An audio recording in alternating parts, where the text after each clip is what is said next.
Heavy Metal.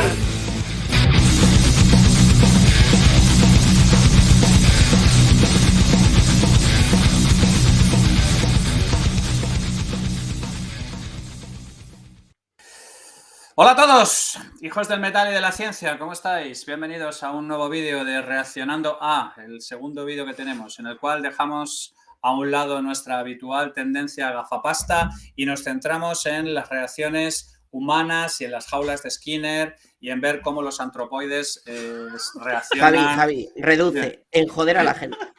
Sí, en dar por culo, pero con cariño, con cariño. Claro, no todas las enculadas... No todas las enculadas son iguales, las hay con cariño. Como nos da pena, lo hacemos entre nosotros. Claro, eso es, nos da pena jugar un tercero. Eso es. No todas las cosas igual. Una enculada no es lo mismo una enculada en la prisión que una enculada con música de fondo, vaselina, velas y todo este tipo de cosas. Besitos en la nuca. Besitos en la nuca. Hay muchísimo trastorno en el asunto.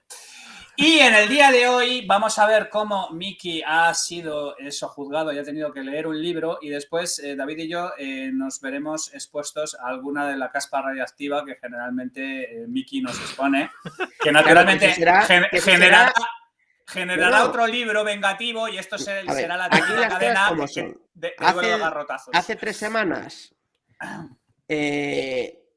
me vengué enseñándote a Residente y ahora me toca a mí. Pues nada, dentro de 3 semanas prepárate que la que tengo preparada para vosotros, o sea, no va a haber Dios que sea capaz de explicar eso. Yo tengo que decir, yo tengo que decir que a mí, yo me he puesto Residentes en bucle, tío. O sea, a mí me... Bueno, yo no digo nada, pero a mí... Ferran, de hecho, ha sacado la semana pasada el 24, que os recomiendo que lo escuchéis, que está muy bien también. El 23, perdón. Bueno, yo es que como tengo menos síndrome de Estocolmo que David, dejémoslo en que me mantuve una prudente distancia.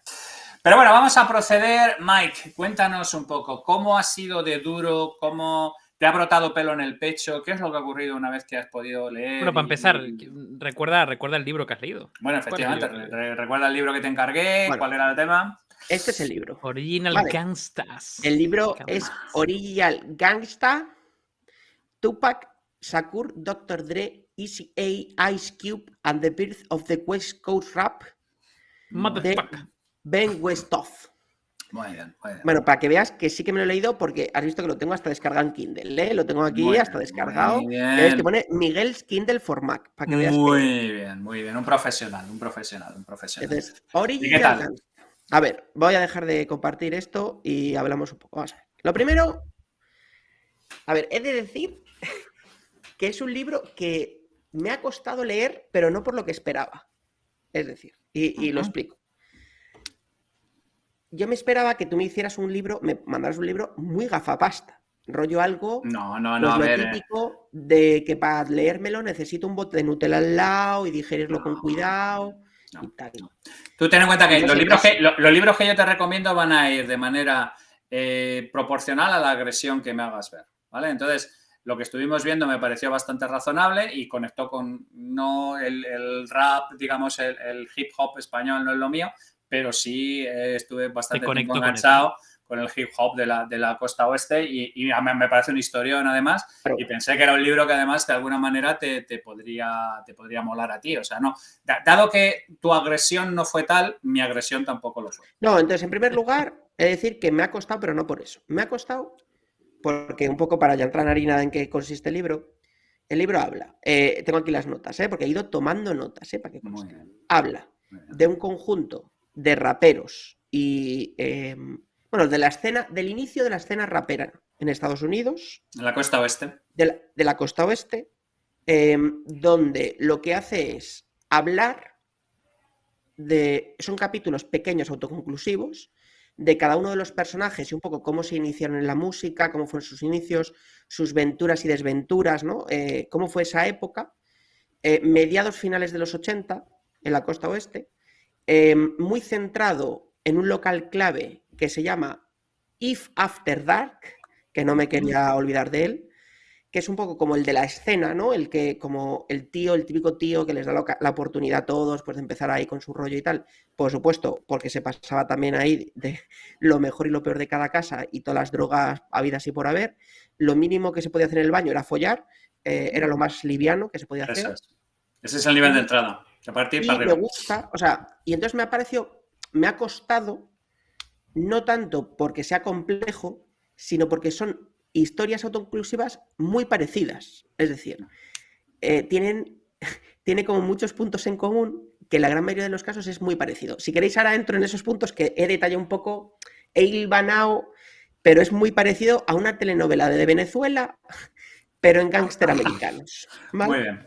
Pasión de gavilanes en Compton, lo veo. Pues un poco, ¿eh? Un poco. Entonces, ¿realmente qué habla? La historia local del sitio este, de Compton, ¿no? Y de un poco toda la escena de cómo se crea y cómo empieza el rock, el rap, un poco de este tipo americano, el rap malote, ¿no? Por eso un poco va por el rollo gangsta, ¿no?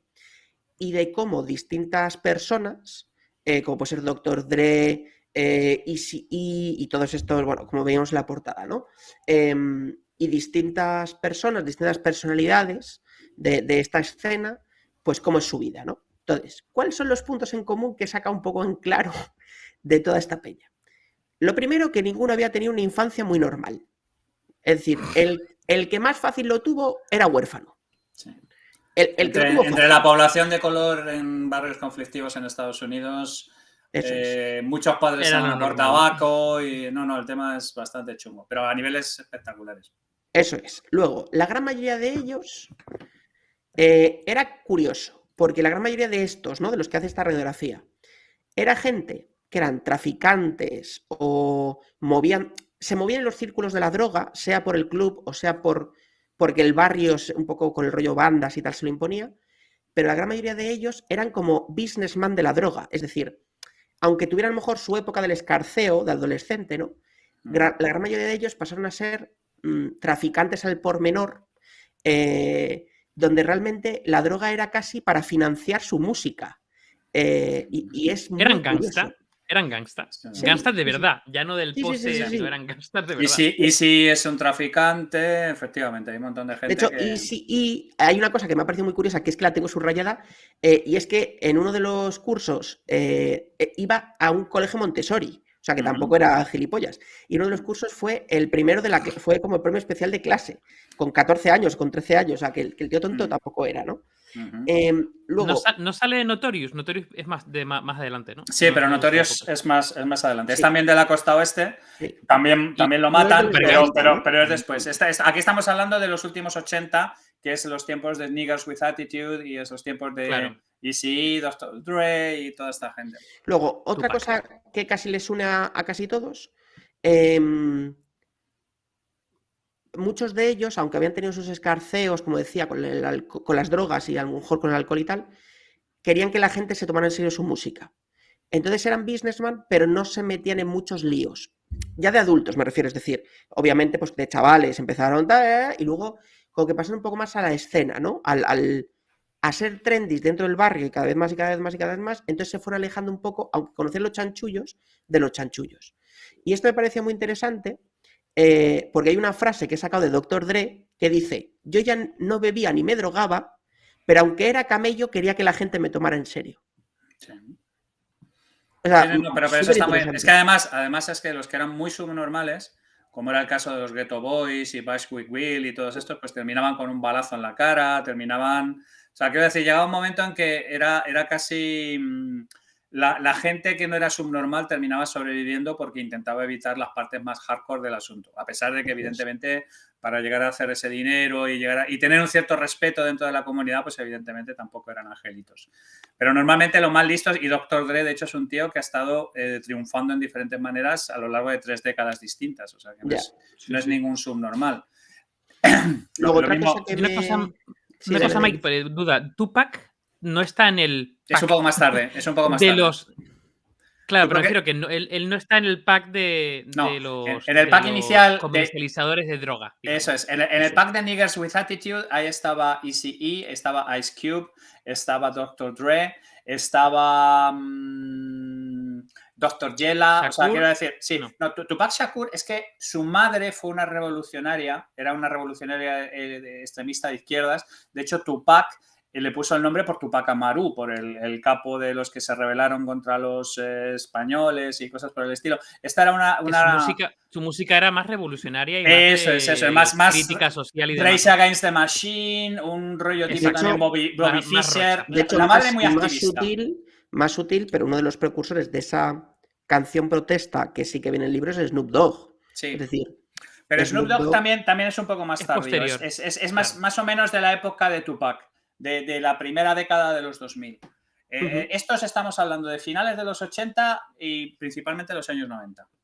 Luego, otra cosa que me parece muy curioso un poco de todos ellos y que, vamos, pretenden todos, eran unos follacas. O sea, sí. Todos, el que menos tenía 3 esposas a la vez y 4, bueno, a lo mejor no 4, pero bueno, que todos era... de hecho, me ha hecho mucha gracia porque yo creo que me pasó los 3 o 4 primeros, que es que llegó un punto que dije, o sea, esta peña, o sea, cuenta varias historietas de que a lo mejor había dado a luz y a la vez estaba liando, o sea, la mujer esa semana y a la vez estaba pencando a otra y la había dejado embarazada. Sí. Súper machistas, además. Host para arriba, host para abajo, las letras son como muy superficiales, ¿no? Como muy poser y muy superficial, ¿no? Que joder, también me ha llamado la atención.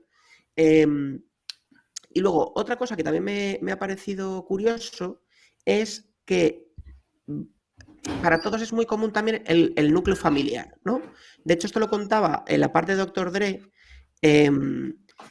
que aunque hermanos de él no eran todos, tenía 8 hermanastros. O sea, tenía hermanos de madre, hermanos de padre, no sé qué, ¿no? Entonces, y luego también en Snoop Dogg, en Easy y tal, habla siempre de mi primo me introdujo en la escena o mi primo me presentó a no sé quién que fue clave en mi concierto de no sé qué, que fue el que me catapultó. O sea, todos al final también tienen una parte como de piña colectiva. De familia. Sí, pero como de piña colectiva, que es lo que también les ha ayudado como a posicionarse, ¿no? Que al final, pues alguien conocía a alguien y yo conocí gracias a ese alguien, no sé qué y tal, no sé qué favor, y entonces, y todos lo hablan siempre desde la perspectiva de, o sea, nunca vas a ver que hablan de la familia como tuve tantos hijos y tal, no, los describen más como, eso, como lo que conseguí en el business. Sí. ¿Sabes? Gracias como una especie de enorme piña disfuncional, que dentro de su disfuncionalidad es más o menos operativa. Sí, porque luego en el caso de la propia familia, de los hijos, de las mujeres, las exmujeres y tal, la gran mayoría de ellos tienen un patrón mucho más parecido, que es, tenían problemas judiciales porque no pagaban las pensiones, pues tenían dinero, alguno de ellos había estado denunciado por malos tratos e incluso había demostrado en algún vídeo, o sea, tenían como esa doble cara de su familia de su edad para arriba como muy respetuosa y tal, y lo que eran sus iguales o sus hijos como... no sé si con menos respeto, pero como que no le daban tanta importancia, ¿no? O sea, hay el porcentaje de familias disfuncionales en el colectivo afroamericano en Estados Unidos, sobre todo en barrios chungos, en Compton, en los projects de Baltimore, en sitios así, es de 60-70% de críos criados por sus madres y por sus abuelas. O sea, quiero decir que el padre se va por tabaco o lo matan en un tiroteo o hay cualquier historia por el estilo. Es un magma de disfunción familiar absolutamente espectacular. Y luego está guay el libro porque la parte del final tiene fotos de cómo eran en la época, de cómo eran todos ellos de jóvenes. Y es la hostia porque, claro, es como el final de lo afro y el principio de lo rockero y tal, ¿no? Entonces es como una mezcla como muy rara, ¿no? Claro, pero en Way son los primeros que, digamos, de alguna manera marcan una manera de vestir muy específica, que abandonan, digamos, efectivamente la parte más afro de los 70, finales de los 70, de la parte disco, las camisas, claro. Y ahí es donde la ropa ancha, la gorra. La ropa ancha, la gorra con los símbolos de los equipos de béisbol. Pincha alguna foto, tío. Los curls, el pelo rizado de manera con ese tipo de crema que se dan ellos. O sea, es muy, no solamente la música es muy característica, mira, ¿veis la foto? Sino que los looks son muy característicos. Ahí se ve, por ejemplo, una fotinchi, aquí se ve otra. Claro, pero esos son de los primeros. El estilo afro. Eso es. Siguen siendo súper afro, sí. Eso es early thing. Ahí ya empiezan con estas movidas. Las gorras, las gorras, pero ves, sigue habiendo como un concepto muy afro, muy disco, como decía Javi, pero ya empieza a haber ropa ancha, gorras y tal, ¿no? Sí. Por ejemplo, por aquel entonces aparecieron los Fab Five de Michigan, que iban con calcetines negros. O sea, quiero decir, era una conciencia súper, no sé cómo decirte, súper racista desde el punto de vista negra, ¿sabes lo que te quiero decir? Sí, sí. Muy agresiva y con mucho resentimiento, mucha historia. Ese ya es Suge Knight, efectivamente. Que este es el de la discográfica, el de Ruthless Records. Este es el que iba con Tupac cuando lo matan. Este es el que había amenazado a Vanilla Ice con tirarle por la ventana si no le cedía los derechos de... Qué bonito. Sí, no, era todo en esa movida. Este era un matón, este era un guardaespaldas. Un gángster. Vuelto manager, vuelto gángster, efectivamente. Sí. Es todo como muy, muy educativo en líneas generales. Entonces, bueno, en líneas generales, o sea, me ha parecido que está chulo, me ha parecido que está... que es un libro que es diferente, que te introduce la cultura, no tanto contándote una historieta, sino hablando... Es como unas pequeñas biografías de cada uno de ellos, es como unos perfiles, ¿no? Yo diría. Y me parece que es interesante. Eso me ha costado porque si hubiera sido el perfil de solo uno o la biografía de solo uno, a lo mejor hubiera sentido que es más sencillo, ¿no? Porque me ha parecido más repetitivo, ¿no? De que te introduce a uno y luego al otro se parece, no es igual, pero a lo mejor muy parecido, y otro y es súper parecido. Entonces son como un poco vidas paralelas que te va introduciendo en cada uno de los capítulos y se me ha hecho un poco más tal. Pero como libro me parece súper interesante. Me parece muy interesante entender. De hecho, había una crítica por aquí del New York Times que sale en el... sale en el epílogo, me parece, o en uno de los últimos capítulos, una crítica que le da el crítico del New York Times al libro, ¿no? Y básicamente dice que está muy bien porque el autor, Ben Westphal, lo que ha hecho es un poco que entendamos el contexto del rap de los 90. Es como, estamos entendiendo el porqué de las letras, ¿no? O algo así. No me acuerdo exactamente, pero lo dice como algo así, ¿no? Como el contexto que hay detrás de todo este sistema musical o tal, ¿no? Esa canción. Claro, que además aquí, por ejemplo, a España es que no llegó. O sea, quiero decir, no estaban en las listas, ni habían estado conectados en ningún sitio. De hecho, el rap en español empieza y clase un poco más en la década siguiente y son un montón de gente que están influenciados por estos y que hacen su interpretación, por decirlo de alguna manera, pero por ejemplo, Eminem sí llegó a España y es un poco más tardío y es un rapero blanco, pero toda esta gente no estaban en el día a día, no estaban en las listas, no salían en la televisión, no salían en este tipo de cosas. Era una cosa que los que nos hemos enterado después. Y porque nos interesa por alguna razón la cultura americana y sus diferentes manifestaciones, pero no era un tema que estuviera aquí en España cuando era un tema súper hot y vendían millones de discos y los niños blancos se querían comprar discos de gangsta rap, ¿no? Que es una cosa delirante, de bueno, chaval, que tú eres de Missouri, ¿qué cojones haces comprándote un disco de esta gente? Aquí en España el tema no llegó prácticamente nada, salvo sitios, yo que sé, la Popular 1 y sitios muy especializados en cosas muy específicas porque eran muy americanófilos y mantenían ese tipo de cosas. Pero vamos, la mayor parte de nosotros nos hemos enterado un poco después. A posteriori, sí. Y nada, yo diría que este es un poco mi resumen, Javi. La verdad es que, bueno, me lo esperaba peor, así que no me puedo quejar mucho. Pero eso ya te digo que fue porque tu agresión en vídeo no fue particularmente... Y era el primero, era para empezar suave. Tú no te preocupes que el Ulises y el Tractatus te caen antes o después. O sea, que era para que no confiara, ¿no? Eso es. Era para empezar así suavecito, la cuesta y tal, como en las cintas transportadoras y todo este tipo de cosas. Bueno, pues nada, tú prepárate que dentro de 2 o 3 semanas el siguiente te voy a traer una cosa que vas a flipar. A ver cómo cojones lo explicas eso. Porque yo no sé explicarlo. Yo. Joder, pues si tú que eres el Pope no tienes ni idea. Pues nada, camaradas, ha sido un auténtico placer. Mike, gracias por prestarte a la movida y ya te digo, dependiendo de tu nivel de agresión, así recibirás el siguiente libro, así que morigérate, ¿vale? Bueno, lo que haga falta, a su servicio. Hasta A todos, salud y ciencia, hijos de perra.